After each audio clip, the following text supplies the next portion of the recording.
Kalena dhammat sawanang etammang kalamuttamang. Part 2, Hidup Hening, Petikan Inspirasi Ajahn Chah. Penyunting Handaka Wijayananda. Pemotret Foni Salazar Siddhartha. Penata Andreas Dipaloka. Penerbit Ehipasiko Foundation. Copyright 2023 Ehipasiko Foundation.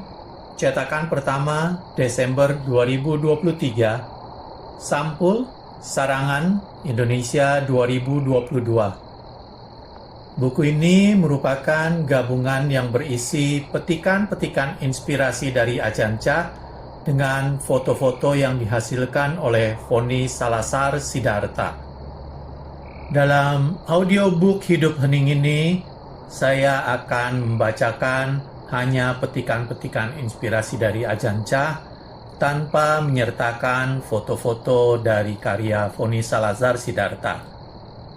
Jika Anda tertarik untuk melihat foto-foto tersebut, Anda silakan memiliki buku ini yang dapat diperoleh dari toko buku atau dapat menghubungi langsung penerbit Ehipasiko Foundation.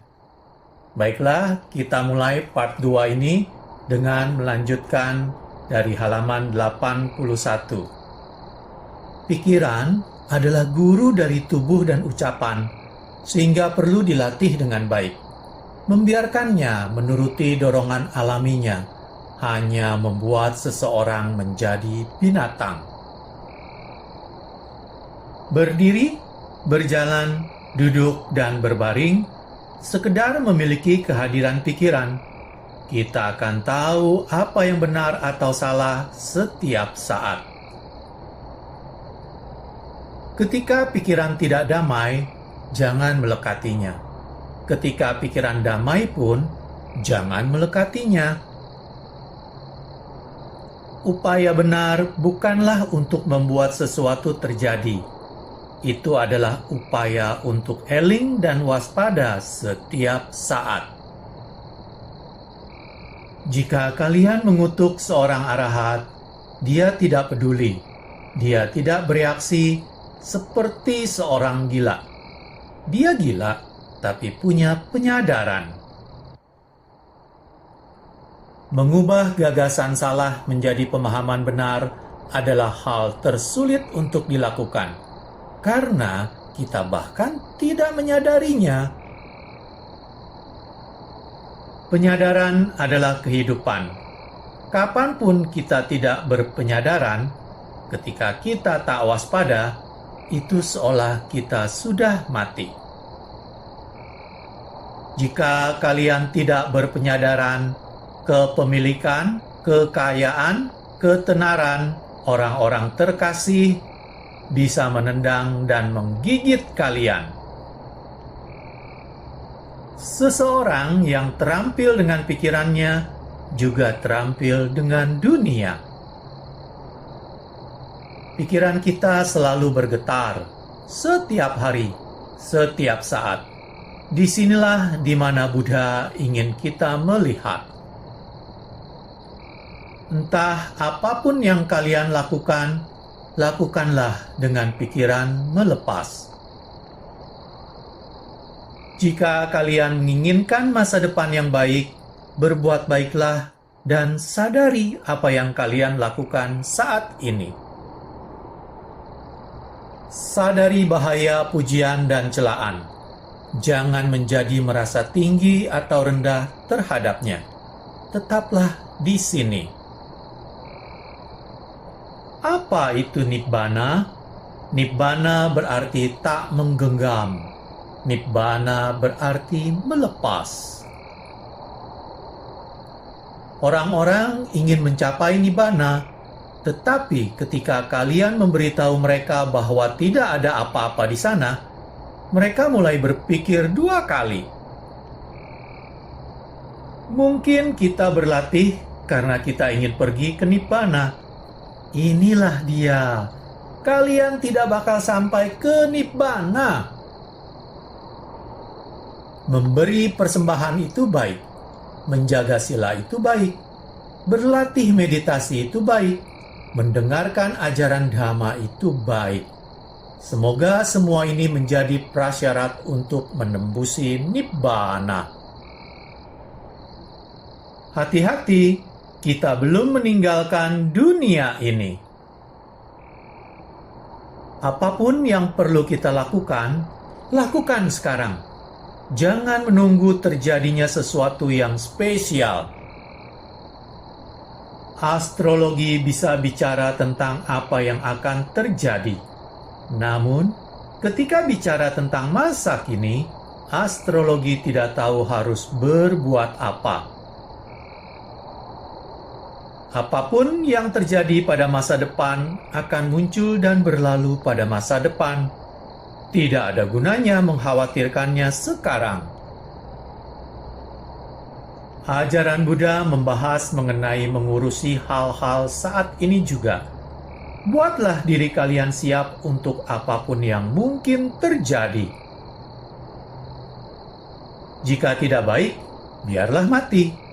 Jika tidak mati, buatlah baik.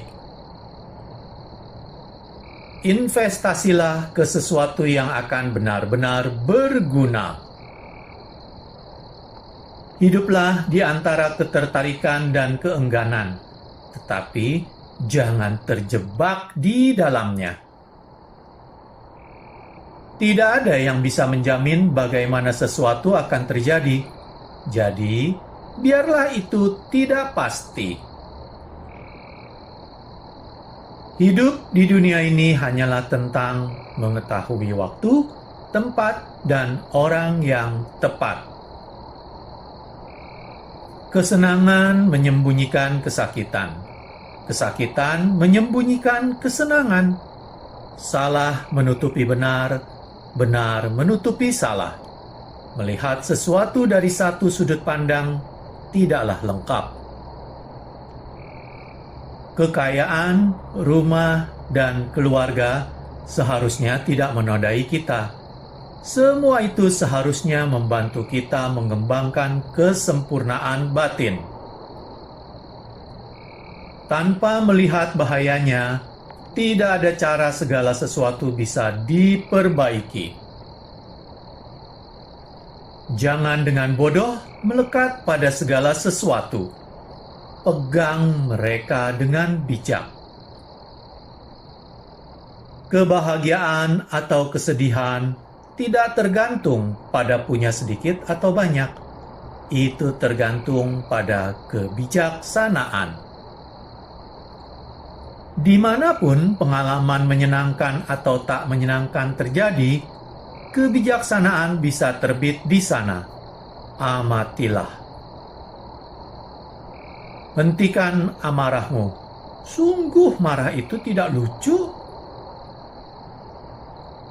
Jika kita tidak memiliki pandangan benar, entah di mana kita tinggal, kita tidak akan dalam damai.